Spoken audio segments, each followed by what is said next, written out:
Desde Medellín, en Colombia, te damos la bienvenida a esta transmisión especial de Íntima Devoción. Somos una iglesia que cree, obedece, vive y proclama los efectos transformadores del Evangelio del Señor Jesús.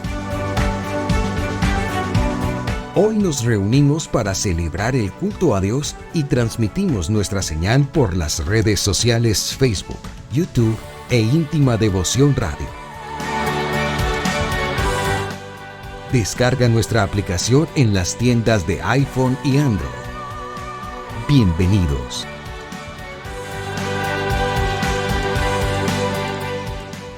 ...2023...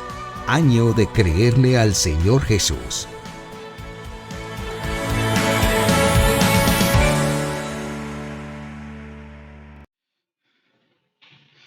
Quiero invitarles a que abran sus Biblias un momentico en la segunda carta del apóstol Pablo a los Tesalonicenses, capítulo 1.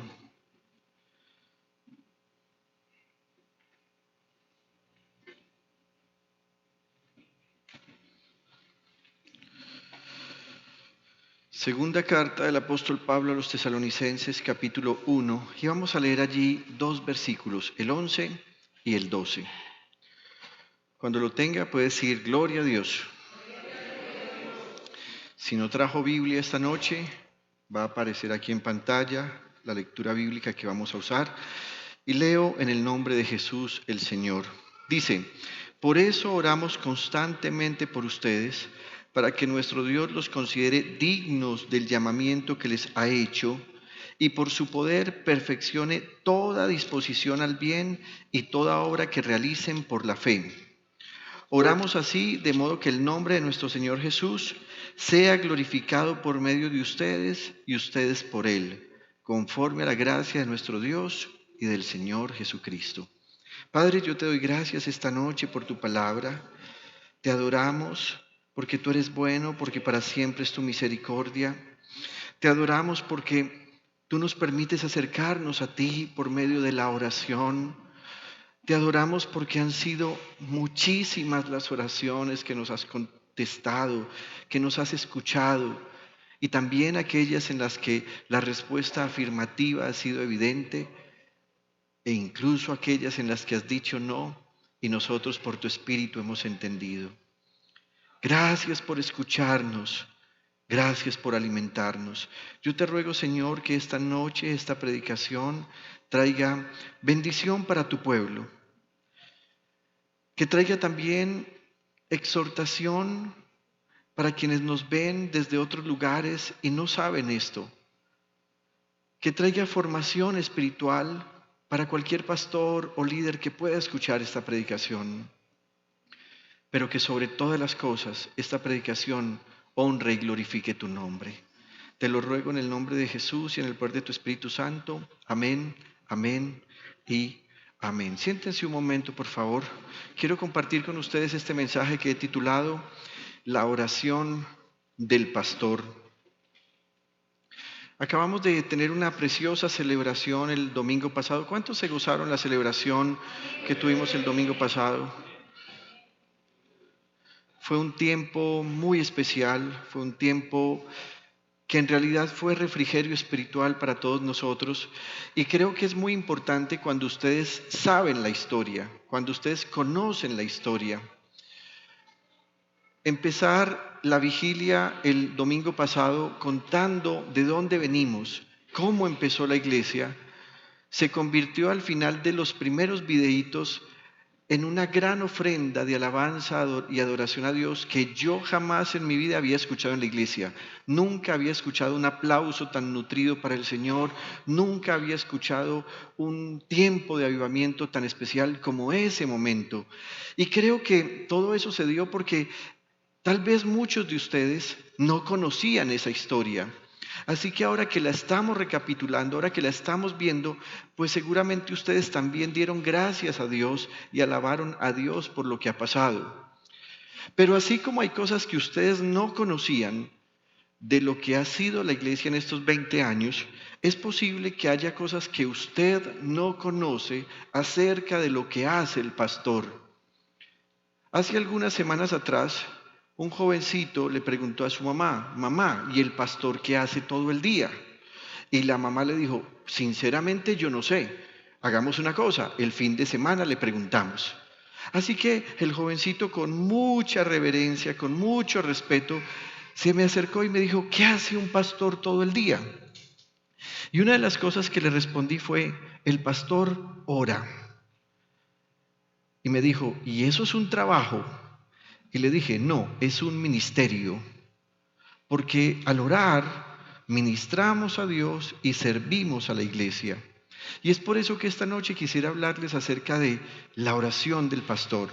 ¿Por qué ora el pastor? No quiero decirles primero o en primer lugar por qué ora el pastor y cómo es, sino que quisiera que contextualizáramos un poquito esos dos textos que acabamos de leer. La Biblia nos dice en Hechos de los Apóstoles que la iglesia de Tesalónica fue fundada por el apóstol Pablo y cuando él la fundó, él no la fundó durante 20 años como nosotros hemos pasado en este lugar, sino que él la fundó estando con ellos solamente 3 fines de semana. Pablo llegó a Tesalónica y durante 3 fines de semana estuvo reuniéndose los sábados con las personas que estaban escuchando la predicación. Usted puede leer esto en Hechos capítulo 17. Y mientras él estaba predicando, a la 3.ª semana se vino una tremenda persecución que hizo que Pablo y sus amigos tuvieran que salir de Tesalónica. Pero cuando Pablo se va de Tesalónica, él se queda muy apesadumbrado y entonces estando ya fuera de Tesalónica le dice a uno de sus más cercanos colaboradores, le dice a Timoteo, estoy verdaderamente preocupado por lo que esté pasando con los hermanos en Tesalónica. Y Pablo seguramente pensaba, 3 semanas, 3 fines de semana son muy poco y seguramente la iglesia, cuando vio que tuvimos que salir como sus pastores y huir de la ciudad, seguramente la iglesia se esparció. Así que Pablo le ruega a Timoteo y le dice, Timoteo, yo no puedo volver a la ciudad, por favor ve tú a Tesalónica y pregunta qué ha pasado con los miembros de la iglesia allí. Timoteo llega y se ha llevado una tremenda sorpresa. La iglesia está firme, la iglesia está consolidada, se siguen reuniendo, están firmes en la fe, ninguno ha desaparecido. Pero Timoteo empieza a notar que cuando el pastor de la iglesia, que es el apóstol Pablo, se fue, llegaron otros a sembrar malas enseñanzas. Así que él escribe una primera carta, la que conocemos como primera carta a los tesalonicenses, y la envía a los hermanos de Tesalónica. Y en esa carta Pablo les va a hablar en varias oportunidades acerca de cómo será la venida del Señor. Usted puede notar que en todos los versículos finales de primera de Tesalonicenses Pablo termina hablando de cómo será la venida del Señor. Y a partir del capítulo 4, en la mitad, y el capítulo 5, Pablo les dice cómo debemos esperar la venida del Señor. Sin embargo, cuando Timoteo termina de llevar esa primera carta, le dice a Pablo al regresar, los hermanos están confundidos porque llegaron otros a decirles que Jesucristo ya regresó y ellos piensan que como Él ya regresó y ellos no se fueron con Él, entonces se han perdido de la salvación. Y entonces ahí escribe la segunda carta en la cual Él les va a decir a ellos cómo corregir esas falsas enseñanzas que han venido a traerles algunos maliciosos que habían querido infiltrarse en medio de la comunidad. Y en segunda carta a los tesalonicenses vamos a encontrarnos que el apóstol Pablo les va a corregir de por lo menos 2 errores. Lo primero que les va a corregir es que a ellos les habían dicho que el Señor Jesús ya había regresado por segunda vez. Entonces Pablo en el capítulo 2 escribe de la siguiente manera, versículos 1 al 3. Dice, ahora bien, hermanos, en cuanto a la venida de nuestro Señor Jesucristo y a nuestra reunión con Él, les pedimos que no pierdan la cabeza, ni se alarmen por ciertas profecías, ni por mensajes orales o escritos supuestamente nuestros que digan, ya llegó el día del Señor. Y Pablo dice, no se dejen engañar de ninguna manera, porque primero tiene que llegar la rebelión contra Dios y manifestarse el hombre de maldad, el destructor por naturaleza. Así que Pablo les va a decir, hay una señal que es muy importante, y es que antes que Jesucristo regrese por segunda vez, ustedes como iglesia y toda la iglesia en todo el mundo será sometida a una mayor persecución.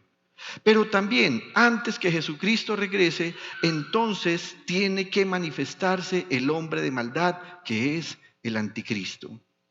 Así que esa es la primera corrección que Pablo va a hacer. Lo segundo que les va a decir es que él quiere corregirlos porque algunos miembros de la iglesia ya no querían trabajar y se aprovechaban del buen corazón y de la bondad de los hermanos de la iglesia que les compartían para sus necesidades. Así que el apóstol Pablo les dirá, queridos amigos, yo les he dado ejemplo trabajando. Yo les predico y trabajo con mis propias manos para no depender de nadie más que del Señor. Y les dice sin ninguna pena y más bien con mucha fuerza o firmeza lo que escribió en el capítulo 3, versículos 6 y siguientes. Mire lo que él les escribió. Hermanos, en el nombre del Señor Jesucristo les ordenamos que se aparten de todo hermano que está viviendo como un vago y no según las enseñanzas recibidas de nosotros. Ustedes mismos saben cómo deben seguir nuestro ejemplo. Nosotros no vivimos como ociosos entre ustedes, ni comimos el pan de nadie sin pagarlo. Al contrario, día y noche trabajamos arduamente y sin descanso para no ser una carga a ninguno de ustedes. Y lo hicimos así, no porque no tuviéramos derecho a tal ayuda, sino para darles un buen ejemplo. Porque incluso cuando estábamos con ustedes, les ordenamos, el que no quiera trabajar, que tampoco coma. Nos hemos enterado de que entre ustedes hay algunos que andan de vagos, sin trabajar en nada y que solo se ocupan de lo que no les importa. A tales personas les ordenamos y exhortamos en el Señor Jesucristo que tranquilamente se pongan a trabajar para ganarse la vida. ¿Qué estaba pasando? Como estaban diciendo que el Señor Jesucristo ya había regresado o que tal vez estaba muy cercano a su regreso, algunos dijeron, no, yo no voy a trabajar más. No, qué cansancio. Además, en la iglesia reparten mercados. Yo con ese mercadito me bandeo para 15 días. Y si voy donde un hermano a desayunar, como somos cristianos y estamos llenos de amor, allá nos invitan a comer. Es más, en la iglesia recogen ofrenda de amor. Uno va y le dice al líder de la iglesia que si le da para un pasaje y él le da un pasaje. Pero trabajar, no, que nos vamos a poner a trabajar. Y Pablo se da cuenta que ellos han dejado de trabajar no por su vocación de fe, sino porque son vagos. Así las cosas, el apóstol Pablo nos va a mostrar por lo menos dos amenazas que constantemente vive la iglesia del Señor. La primera amenaza entonces es la infiltración de falsas enseñanzas. Y la segunda amenaza es el abuso a la bondad de los pastores y miembros de la iglesia. Y esto nos ha pasado en íntima devoción y ha pasado en todas las iglesias. En cuanto a lo primero, que es la infiltración de falsas enseñanzas, me gustaría resaltar esta noche algunas cosas. Y es que me he percatado que las falsas enseñanzas siempre son introducidas por personas que son cristianas. Hoy tenemos lastimosamente que reconocer que históricamente todos los problemas de falsas enseñanzas y cómo se han causado partieron del interior de la iglesia. ¿Cómo así? Pero si la iglesia es santa, si la iglesia es pura, ¿por qué surgen falsas enseñanzas al interior de la iglesia? Hay múltiples razones, pero quiero mencionarle algunas que tienen que ver sobre todo con nosotros hoy en día. Surgen falsas enseñanzas porque tenemos infiltrados en el liderazgo de la iglesia Y no hablo del liderazgo de íntima devoción, hablo del liderazgo a nivel mundial.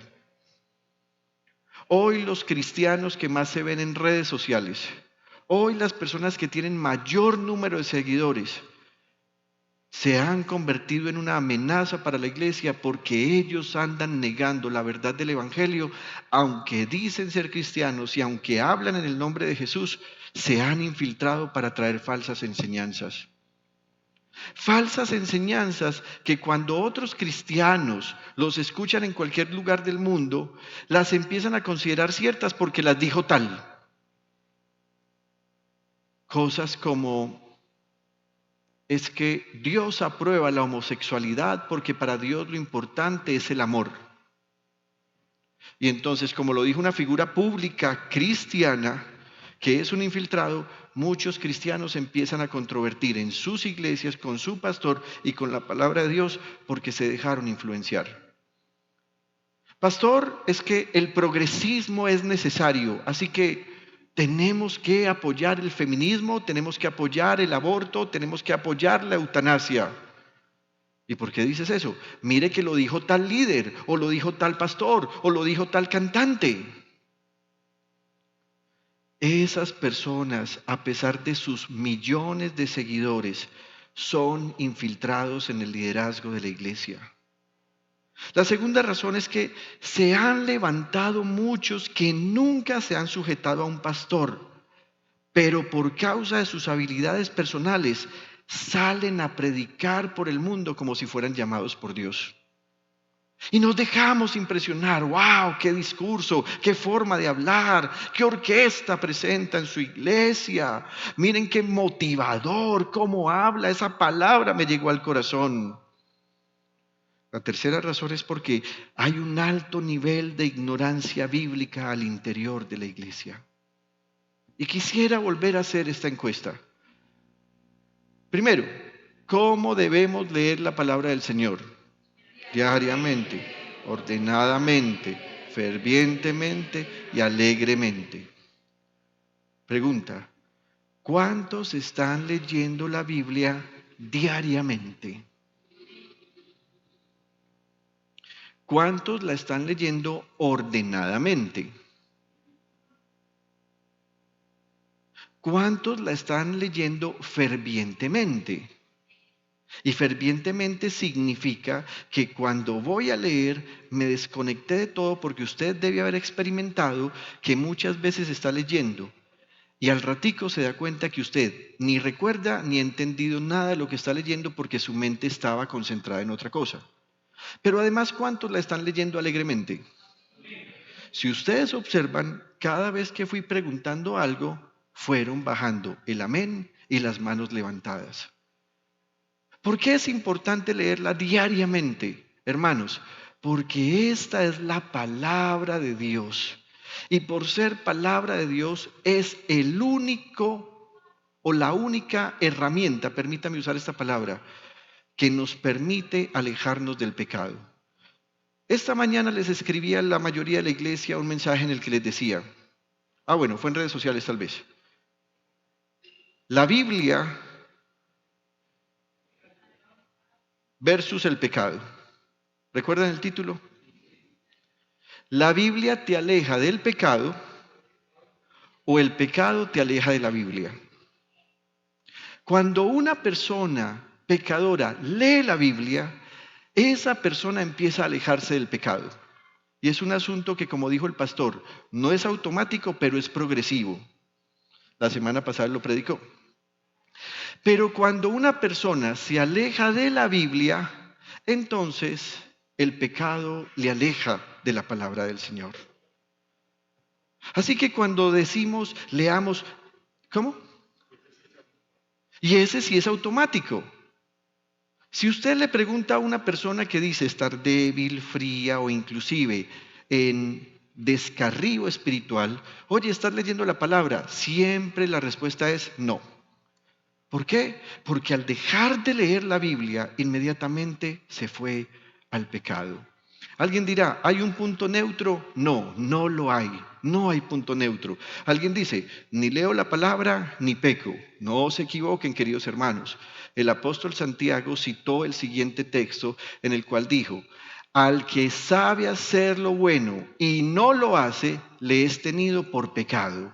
Así que si tú sabes que necesitas la Biblia para alejarte del pecado, pero no lees la Biblia, porque no te quedó tiempo, porque estás muy cansado, porque no has comprado tus gafas para leer o porque dices no entender, aunque no te vayas a fornicar, aunque no te vayas a adulterar, aunque no te vayas a alcoholizar, el hecho de no hacerlo, sabiendo que debes hacerlo, te es tenido por pecado.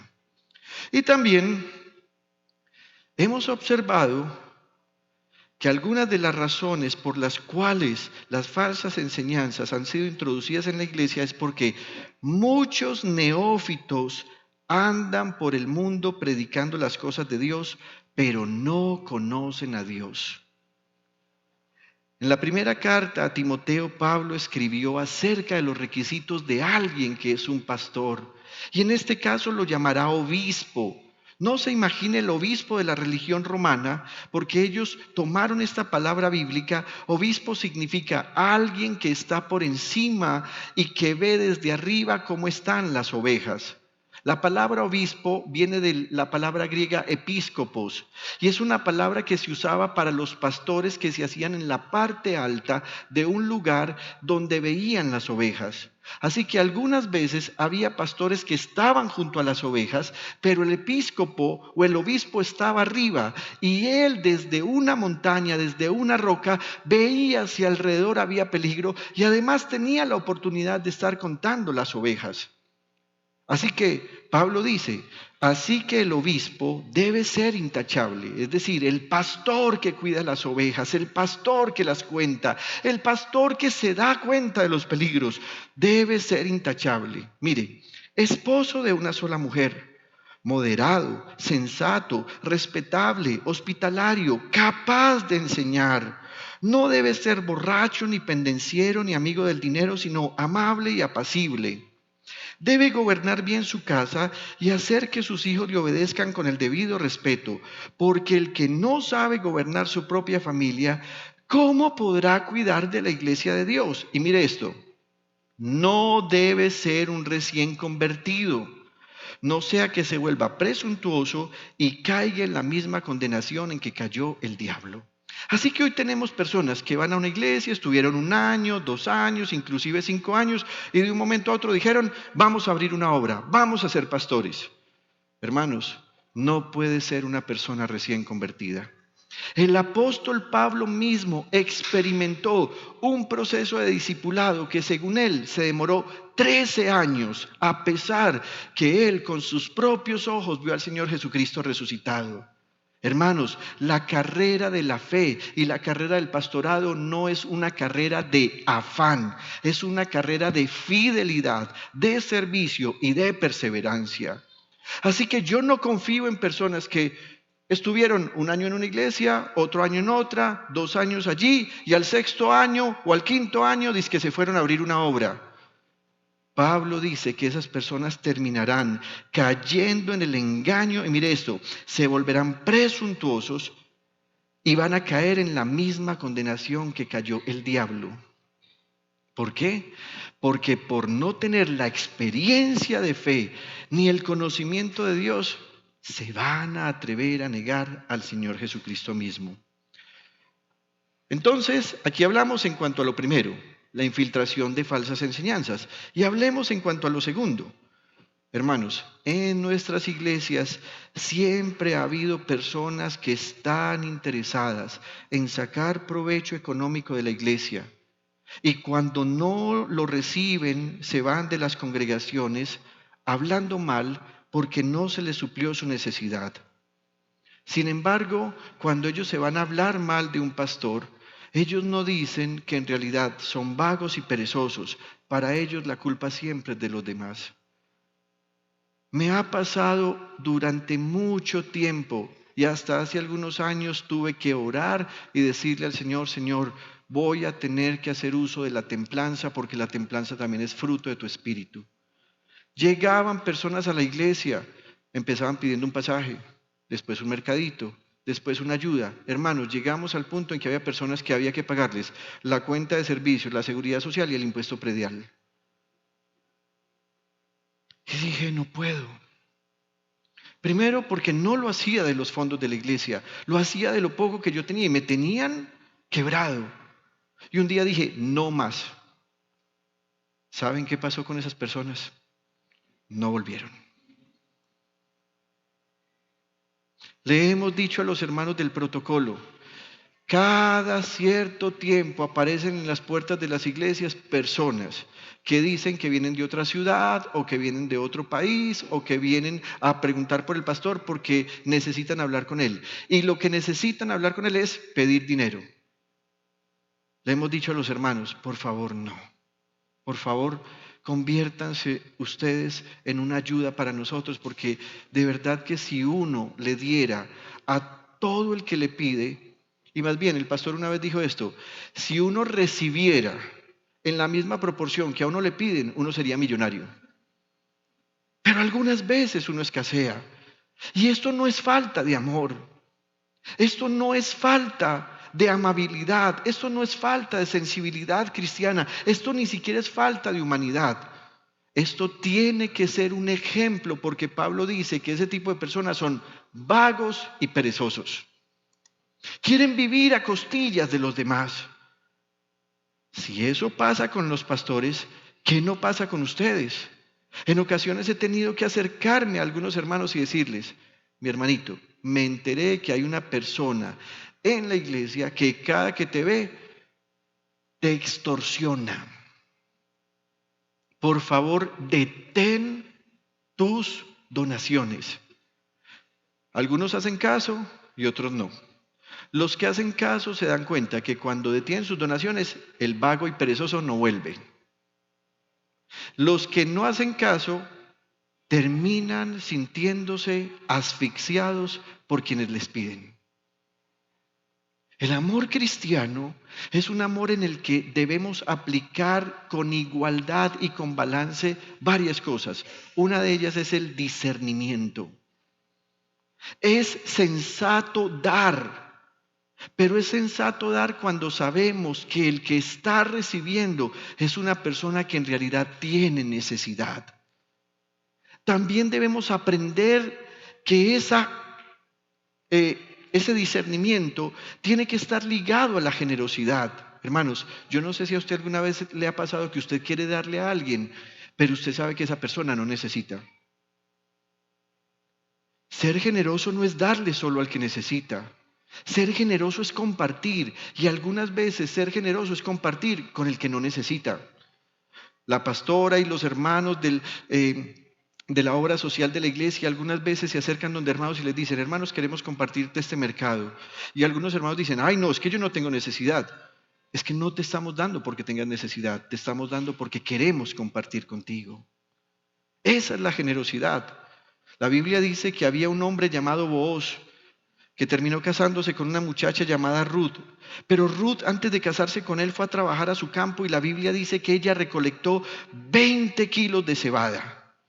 Esa noche la mujer, después de haber recogido esos kilos de cebada, fue siguiendo el consejo de su suegra, se puso un vestido bonito, se bañó, se perfumó, se acostó a los pies del hombre para pedirle que se casara con él, porque esa era una costumbre en el judaísmo. Y dice la Biblia que cuando el hombre despertó y la vio, se asustó, pero después de eso le dijo, dame tu manto, y le empacó 20 kilos de trigo. La pregunta es, ¿por qué le estaba dando otros 20 si ya se había llevado 20?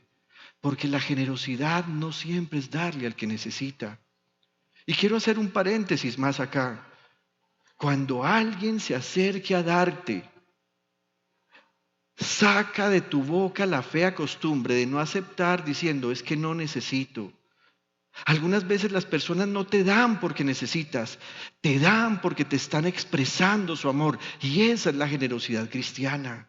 Y esa es la generosidad cristiana que los vagos y perezosos quieren abusar y que luego, cuando no logran su cometido, salen hablando mal de la iglesia. Así que les repito las dos amenazas reales que la iglesia tiene: la infiltración de falsas enseñanzas y el abuso a la bondad de los pastores y miembros de la iglesia.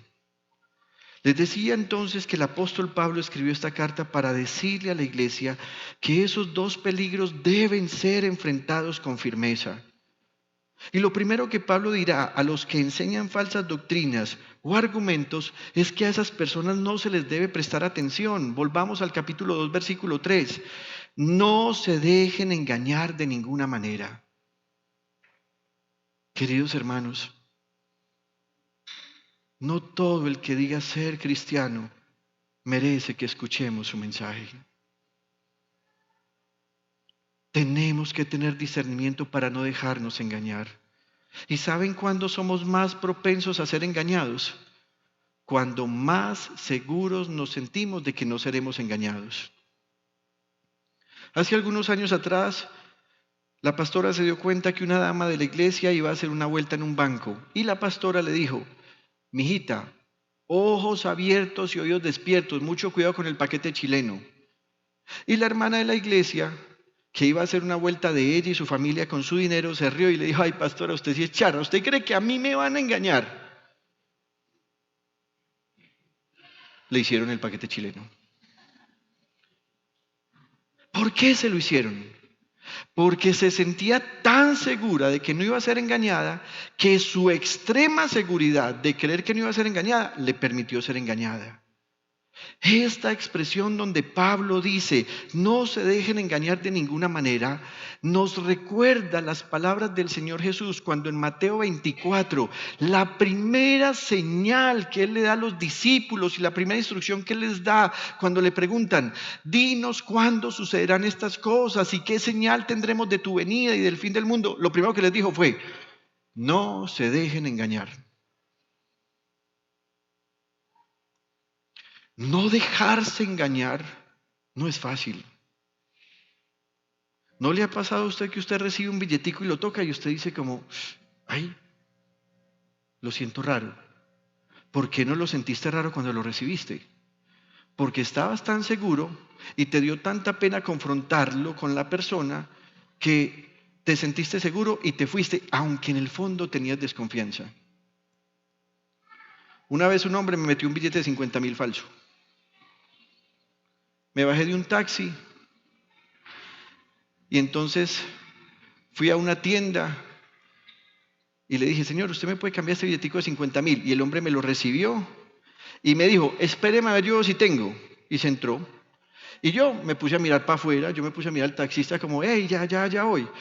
Cuando el señor vino con otro billete y me dijo: hombre, no tengo. Y yo le dije: bueno, muchas gracias. Y le dije: hombre, no tiene. Y entonces el taxista me dice: venga, yo se lo recibo a ver. Y empezó a esculcar cuando me dijo: este billete está falso. Y yo le dije: no puede ser. Yo era empleado de un banco, yo lo había acabado de sacar del cajero. ¿Cómo era posible que estuviera falso? Me dijo: esto está falso por esto y por esto. Entonces yo fui y le dije al señor: señor, discúlpeme, yo le entregué un billete y usted me entregó otro. Y me dijo: ay, amigo, pues a mí no me consta nada, yo ni siquiera me acuerdo de usted. Y yo le dije: esto acabó de pasar. Me tumbó. Cuando yo llegué a mi casa, les conté, y mi papá lo primero que me dijo: ¿y eso que trabajas en un banco?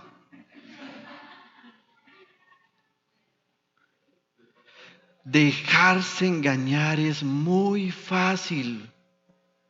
Así que para no dejarse engañar por los que están predicando falsas doctrinas, uno tiene que cerrar sus oídos y no prestar atención. Y en cuanto a la otra amenaza, que es los que abusan de la confianza y de la bondad, Pablo va a decir lo siguiente. Versículo 14. Para esto Dios los llamó por nuestro evangelio, a fin de que tengan parte en la gloria de nuestro Señor Jesucristo. Así que, hermanos, sigan firmes y manténganse fieles a las enseñanzas que, oralmente o por carta, les hemos transmitido. Una de las cosas en las que fallamos los pastores algunas veces es que a nosotros nos da pena ser pretenciosos y hablar en primera persona. Pero si ustedes observan este texto, a Pablo no le da pena. Mire cómo dice él: para esto Dios lo llamó por nuestro evangelio. Observe que en este caso él no dice por el evangelio. Él se apropia diciendo por nuestro, es decir, porque Él tiene seguridad de lo que les predicó. Algunas veces los pastores hablamos como de forma tan general que ahí es donde debemos aprender a no equivocarnos más. Queridos hermanos, ustedes, íntima devoción, están firmes por nuestro evangelio que les hemos predicado.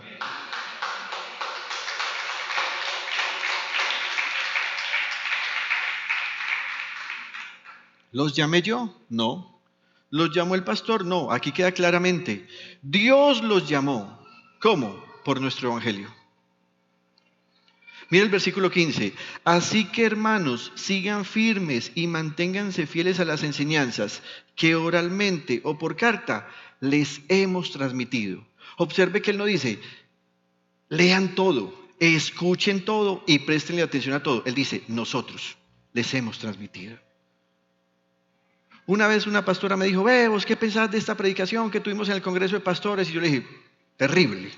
Y me dijo, no, acuérdese que la Biblia dice que hay que observarlo todo, retener lo bueno y desechar lo malo. Y yo le dije, no, con la palabra no es así. ¿La palabra es pura o es veneno? No hay puntos medios. Pablo se apropia de este deber, lo singulariza y lo restringe.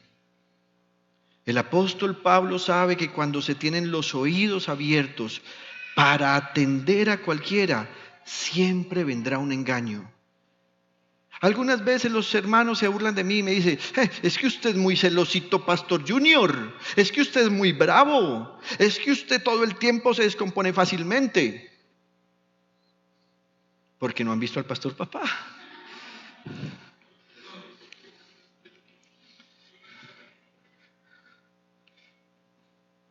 Algunas veces a ustedes les pasa que les llega la misericordia de parte del Pastor Papá, pero a mí ya me llegó el rayo de la ira, él ya se descargó conmigo. Y entonces ya cuando los ve a ustedes, él se compadece. Y yo digo, pero ¿cómo así? Este man, ¿qué le pasa? O sea, se descarga conmigo y sale y abraza al otro. Y así debería ser, pero escuche esto.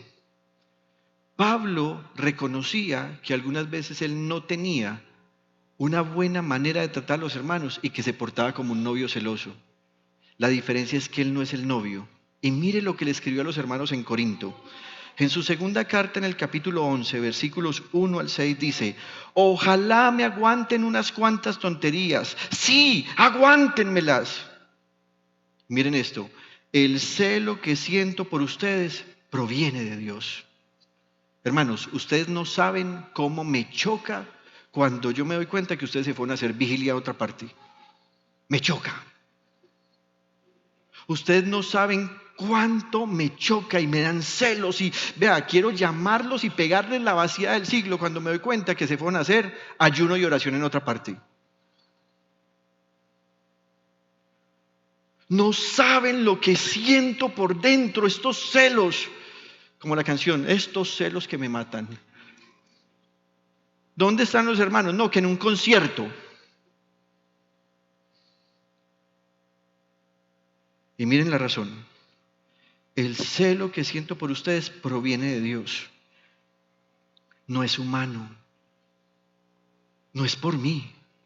Proviene de Dios. Pues los tengo prometidos a un solo esposo, que es Cristo. Miren esto, para presentárselos como una virgen pura.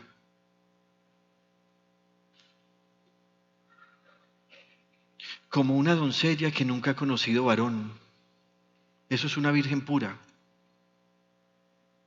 Así que Pablo está diciendo, ustedes son la novia, él es el esposo. Yo los estoy guardando a ustedes y al guardarlos a ustedes tengo un celo que proviene de Dios. Porque yo los tengo prometidos a ustedes a un esposo. Yo como pastor no soy su esposo. Yo tengo que cuidarlos para presentárselos a ese esposo. Pero, querida jovencita, no me diga que usted se va a ir con sus amigos a rumbear hasta las 3 de la mañana y que madruga el culto. Estoy hablando en términos de analogía, para hacerme entender. ¿Qué siento yo cuando esta jovencita se quiere descarriar? Cuando esta joven doncella se quiere descarriar, cuando esta joven doncella anda para arriba y para abajo con gente inescrupulosa que siembra malas enseñanzas, falsas doctrinas. El celo que proviene de Dios. Pero me temo, dice Pablo, que así como la serpiente con su astucia engañó a Eva, los pensamientos de ustedes sean desviados de un compromiso puro y sincero con Cristo.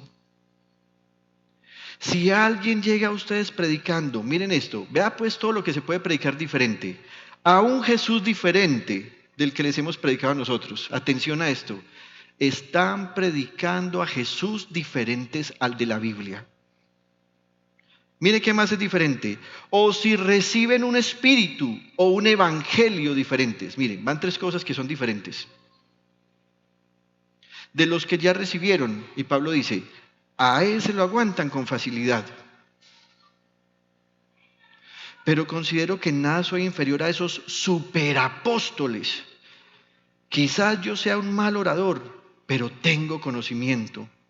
Esto se lo hemos demostrado a ustedes de una y mil maneras.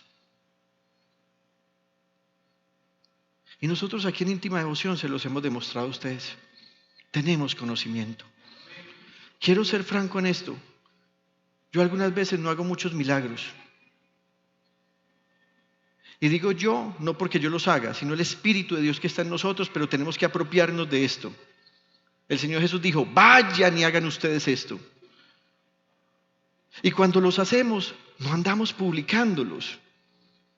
Porque me da temor que nos convirtamos en ese tipo de iglesia donde la gente viene por su milagro, pero no por el arrepentimiento para convertirse a Cristo. Pero que hay milagros, los hay, pero no estamos ponderando los milagros. ¿Saben de qué les hablamos? Del conocimiento que tenemos de Dios. Por medio del profeta, Dios dijo que no se alabe el sabio en su sabiduría, que no se alabe el rico en sus riquezas, que no se alabe el fuerte en su poder ni en sus armas. Pero si alguno se hubiere de alabar, que se alabe en esto, en entenderme y en conocerme que yo soy Dios.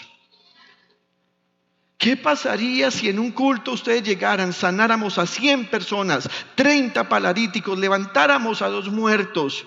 Y ustedes se acostumbran a eso y gritan, tan, y no hay palabra. Ustedes se van para su casa y empiezan a contarle a la gente, ¿cómo te parece que hubo 2 resurrecciones en el culto? Y estaban muertos. Y unos van a decir, y yo me acerqué, y estaban blancos, pálidos, estaban helados. Y esa gente se paró y yo casi me meto debajo de las sillas. Mire, va a empezar a llegar más gente. Pero cuando vengan las dificultades para ustedes, ustedes no van a tener ni idea de quién es el Señor. Los milagros deben seguir a la predicación. Y aquí los ha habido. Aquí ha sido gente sana de enfermedades que llevaban años sufriéndolas. Aquí el Señor ha sanado a mujeres estériles que hoy tienen 2 y 3 hijos. Aquí hay gente a la que el Señor ha sanado después de tener cáncer, que estaban desahuciados. Pero nos gozamos en esto, en el conocimiento de la palabra de Dios. No para mostrarnos como los que más sabemos, sino para humillarnos más ante el Señor, porque a medida que conocemos más al Señor, más le agachamos la cabeza. Más le agachamos la cabeza.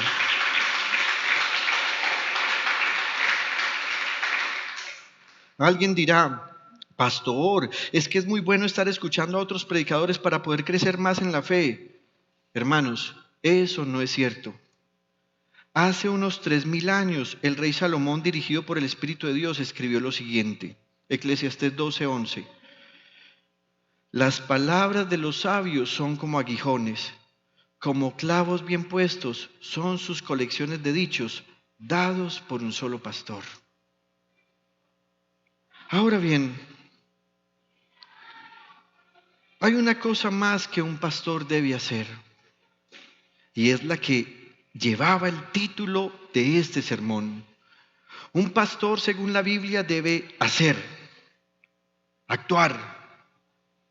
Y hacer significa que debe enseñar, debe corregir, debe dar órdenes. Pero la acción que es muy importante del pastor frente a la iglesia es que un pastor debe orar por la iglesia. Y es extraño que Dios desea que todos oren a Él, que todos levanten las manos a Él, y que en ocasiones pase que hay personas que no oran a Dios, pero Dios escucha la oración del pastor por esa persona. Es extraño esto.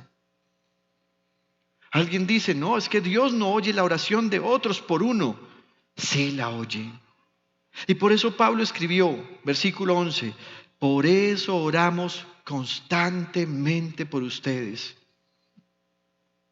para que nuestro Dios los considere dignos del llamamiento que les ha hecho y por su poder perfeccione toda disposición al bien y toda obra que realicen por la fe.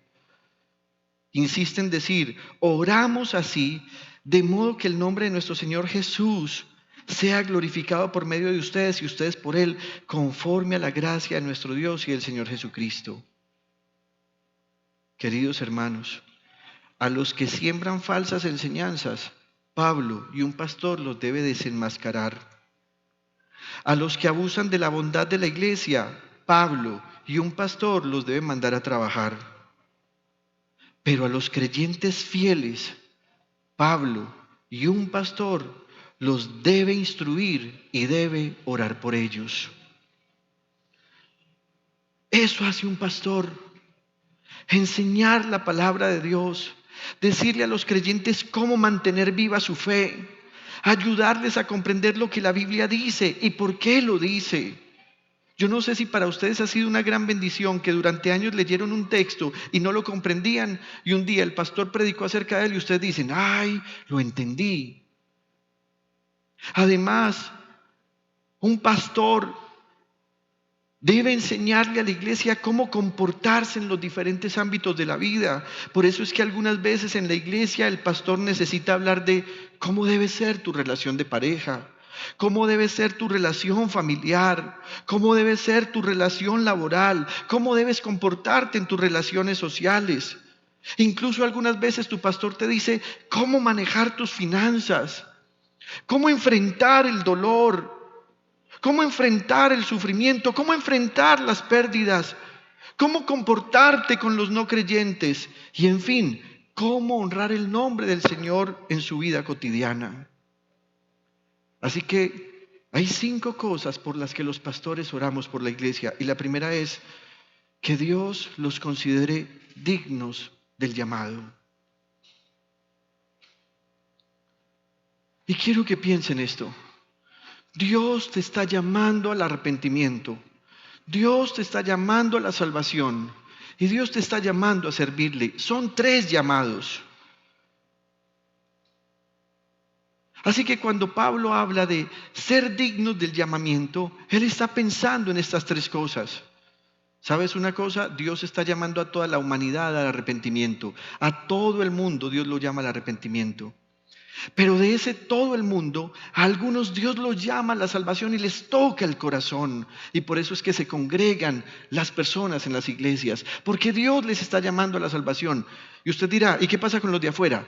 A ellos Dios los llama al arrepentimiento, pero ellos rechazan ese llamado. El que no escucha el llamado al arrepentimiento, no escucha el llamado a la salvación. Pero después que Dios los ha salvado porque alguien escuchó el llamado a la salvación, entonces Dios los llama y le dice, sírveme, sígueme, te voy a hacer pescador de hombres. ¿Qué hace un pastor todo el tiempo? Orar que ustedes sean dignos de ese llamamiento, porque piensen en lo siguiente: ¿qué pasaría si ustedes llevan 20 años en una congregación como esta? Durante mucho tiempo han entregado sus diezmos, sus ofrendas, inclusive han participado en algún ministerio. Pero Dios se da cuenta que lo que usted tiene en su interior no es digno del llamamiento que Él le ha hecho y usted termina condenándose. ¿Ha pensado usted en esto? ¿Ha pensado en que Dios en su soberanía podría no salvarle a usted? Algunas veces en medio de nosotros se levantan personas que cometen pecado. Algunas veces son pecados de corrupción, otras veces son pecados de actitud, otras veces son pecados de inmoralidad sexual. ¿Y sabe qué hace uno como pastor? Volver a la presencia de Dios, llorar y clamar por esa persona que está pecando. Y algunas veces esa persona sigue pecando y está disfrutando su pecado. Y el pastor está arrodillado orando, pidiéndole al Señor que esa persona sea digna del llamamiento. Hay personas que después de pecar dicen, no, yo no voy a volver por allá a la iglesia, que lo señalen a uno. Esas personas no se han dado cuenta y no saben que su pastor pasa mucho tiempo en oración pidiéndole a Dios por esa persona. Oramos por los que están siendo afirmados. ¿Cómo no orar por los que han tenido una debilidad? ¿Cómo no orar por los que han sido descubiertos en un pecado? ¿Cómo no orar por los que tienen la vergüenza en su rostro y no nos quieren ver, no por falta de amor, sino por vergüenza?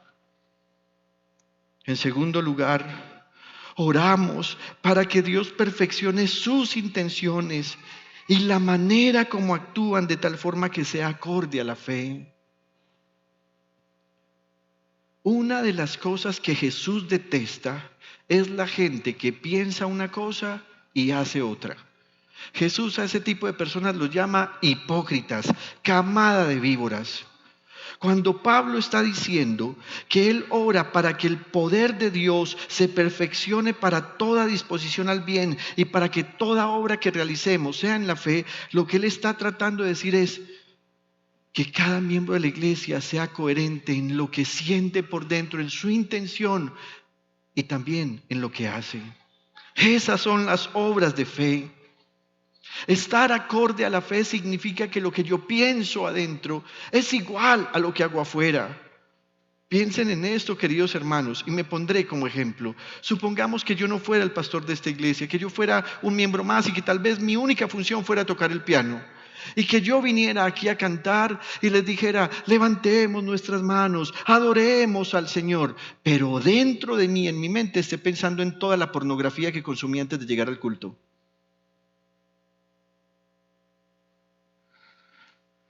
¿Creen ustedes que lograremos hacer que descienda la presencia de Dios para que nos toque? No, hermanos. Esa alabanza, por muy bonita que suene, por muy sincronizada con el sonido y con los instrumentos y por muy afinadas que salgan las voces, esa alabanza no llegará a ninguna parte. Así que, ¿qué ora el pastor? El pastor ora que todo lo que ustedes hacen, pero todo lo que piensan, todo lo que los ataca dentro de ustedes, sea alineado a la verdadera fe. En tercer lugar, un pastor ora para que Dios bendiga las cosas que ustedes hacen en fe. ¿Qué cosas hacen en fe? Su matrimonio, su construcción de relación de pareja, la educación que ustedes le dejan a sus hijos. Pero hermanos, también que Dios bendiga sus trabajos, que Dios les prospere, siempre y cuando lo que hagan esté de acuerdo a la fe. En cuarto lugar, un pastor ora para que ustedes glorifiquen a Dios en lo que hacen y para que por causa de ustedes no sea blasfemado el nombre del Señor. Mire cómo dice el versículo 12, oramos así de modo que el nombre de nuestro Señor Jesús sea glorificado por medio de ustedes. Yo sé que algunas veces ustedes tienen tentaciones en la calle porque la gente los provoca. Sé que tienen familiares que hablan mal de ustedes y hacen chismes de ustedes. Sé que hay personas que abusan de ustedes porque ustedes son cristianos. ¿Y sabe cómo oro yo? Señor, dales quietud y reposo, que no vayan a actuar mal, que no le pongan la mano a ese que hace sino molestarlos, que no insulten, que no digan palabras feas para quitarse de encima a esa persona que les molesta, porque al final esas personas que les provocan a ustedes van a salir a blasfemar el nombre del Señor diciendo cosas como, ¡ja! ¿Y eso que es cristiano? Y en ese momento la gente está blasfemando el nombre de Dios. Le pido al Señor, Señor, que los hermanos no se pasen el semáforo en rojo. Señor, que los hermanos que van en su motocicleta no se monten sobre la acera. Señor, que los hermanos de la iglesia no estén pensando en hacer negocios ilícitos o chuecos. Porque en últimas todo se sabrá y al final no te criticarán a ti, criticarán la fe que decías profesar, y eso es blasfemar el nombre del Señor. Y en quinto lugar, un pastor ora para que ustedes reciban honra de parte de Dios por su gracia y para honrar a Jesús en todo. Mire cómo dice Pablo, oramos así de modo que el nombre de nuestro Señor Jesús sea glorificado por medio de ustedes. Mire esto, y ustedes por Él. ¿No les parece a ustedes que es muy lindo que el Señor Jesús les dé honra a ustedes? Que el Señor Jesús ponga en el corazón de otros creer en lo que ustedes hacen.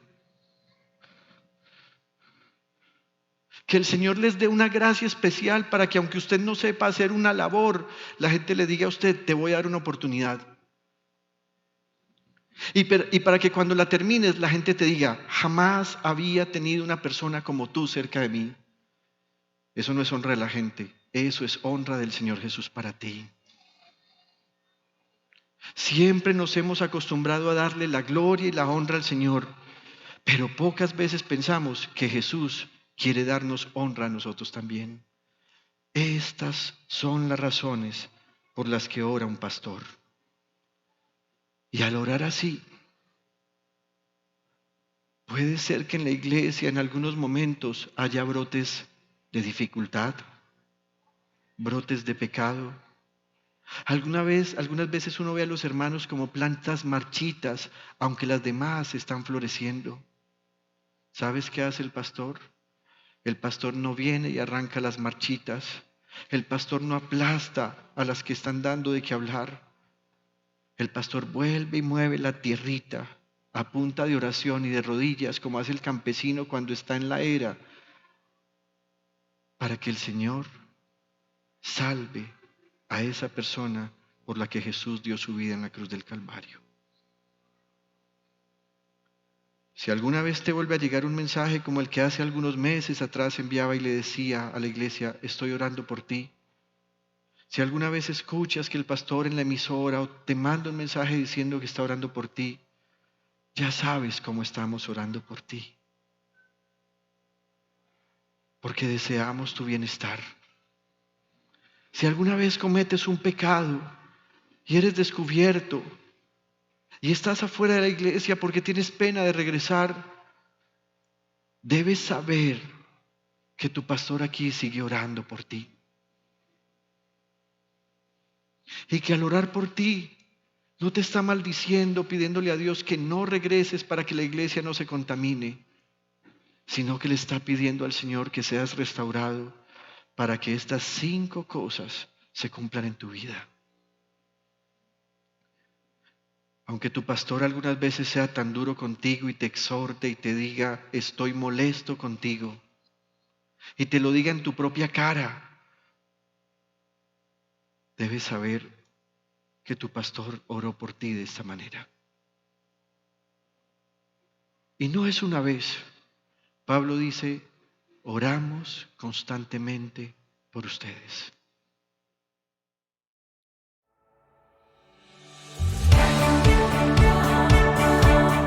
Desde Medellín, en Colombia, te agradecemos por estar en sintonía de esta transmisión especial de Íntima Devoción. Somos una iglesia que cree, obedece, vive y proclama los efectos transformadores del Evangelio del Señor Jesús.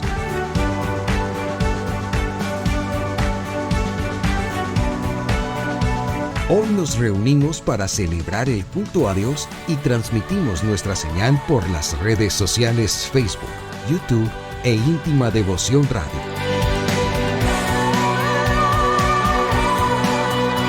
Descarga nuestra aplicación en las tiendas de iPhone y Android.